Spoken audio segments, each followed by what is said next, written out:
I'd like to share a few polishing points on Kata 1.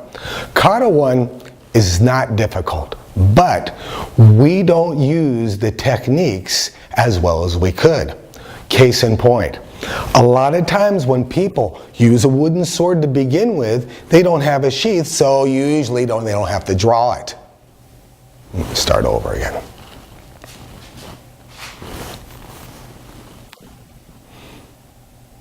I like to share a few polishing points on Kata 1.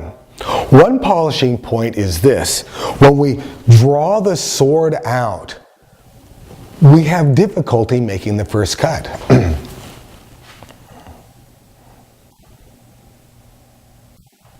I like to share a few practical polishing points on Kata 1. Many times when we draw the sword from down this way and we make our cut upward, we use our hands more. We're using our hands to cut more than the tip of the blade. Therefore, you see a lot of this movement here coming up this way, where the arm is arcing up. And basically, you can almost hit the guy with the back of the handle, but the blade isn't doing anything. More like that. Let's readjust a little bit and make this a little finer and use the tip of the sword to cut instead of the side of your hand.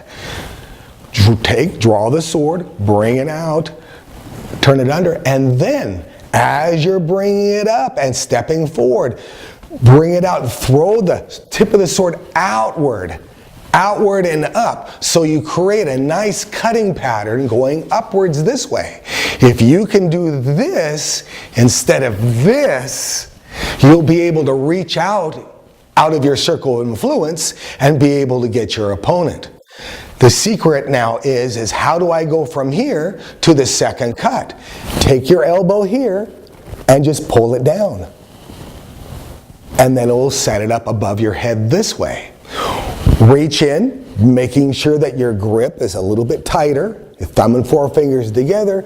This way you can execute the second cut a lot easier and smoother without having to make a lot of readjustments. And that is the secret to Japanese swordsmanship. The more subtle you are, the less telegraphing you show, which means the more surprised the opponent will be when they get tagged, cut, prodded, poked,